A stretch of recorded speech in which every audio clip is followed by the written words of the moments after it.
Okay, method for working remotely with students by phone and mail. It isn't that different from what you would do face-to-face. Once a week, ask the student to send you writing. Make sure that the student has kept a copy for themselves.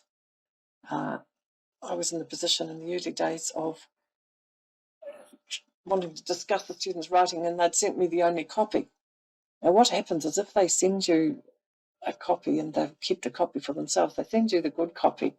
So in some ways, some of the editing, you get past that, oh, I knew that. I just forgot to check it, forgot to change it, because they do change it. When they rewrite it, they edit it. So it's quite cool in some ways. Uh,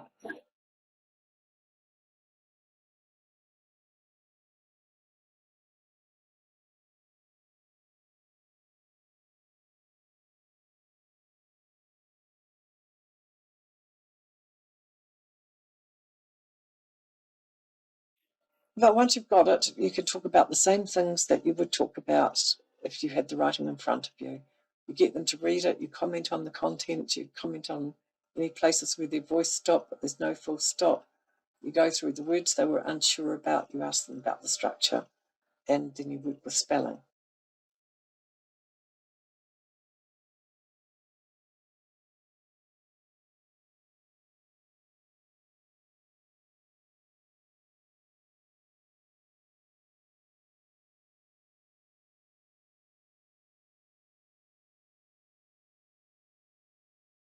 Exactly the same way. You just have to do a few things slightly differently, like what I mentioned in the spelling. You ask them to spell it, you write out the word, they read it back to you so that you know that uh, they've got a correct spelling of the word in front of them before you start doing the check it, cover it, check it thing.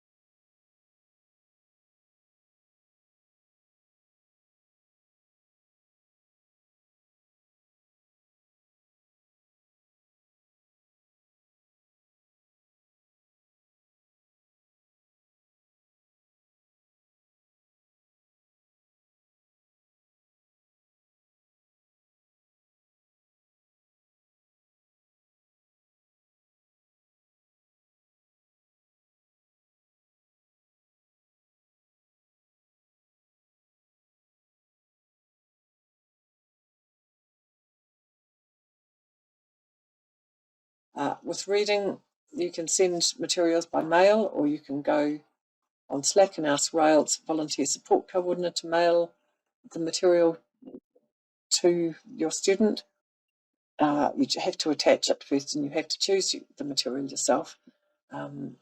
Sometimes a friend or support worker can be emailed the reading material, and we'll print it. There's the local paper idea, or get the same book out of the library, and that involves the positive step of becoming a library member as well. Teach reading as you normally would. Nothing changes that much. It's just, and there are some video demonstrations of me working with Jazz. Jazz is at quite a high level of literacy, even then when we did the practice, when we did the videos. And you will notice that everything I say in these training videos, I don't do all of them, not in the same session.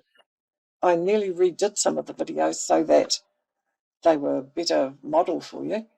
But every time I did, I forgot something else. So I decided in the end that it was probably a good example of the fact that you can teach somebody without having to be perfect. You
recently started using smartphones to teach people that are in remote places.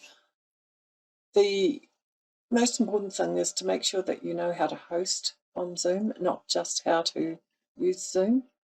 And there's heaps and heaps of demo videos on that. Just Google how to host on Zoom.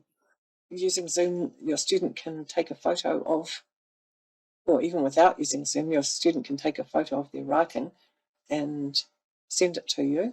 One of the main issues is whether they've got data or not, and you need to talk to the office about that.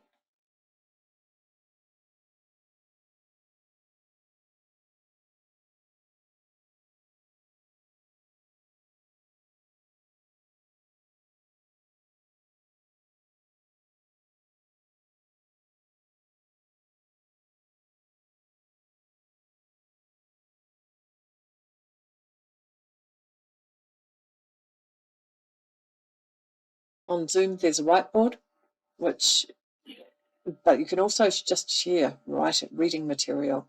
If you are using Zoom on a computer, it works better. The student can still see the reading material quite clearly on a phone. Lots of people read their phones these days, Kindle readers and all sorts of things. But for you to be able to look at their writing and to maybe manipulate things so you can highlight words, things like that, it's easier if you are working on a computer. There's nothing to stop you working on a phone as well. It might be that you mainly work on a computer, but when you're away somewhere and you want to keep going with your student, which you don't have to, of course, you can always just take a week or two off. But if you want to keep going, you might be able to do it by phone.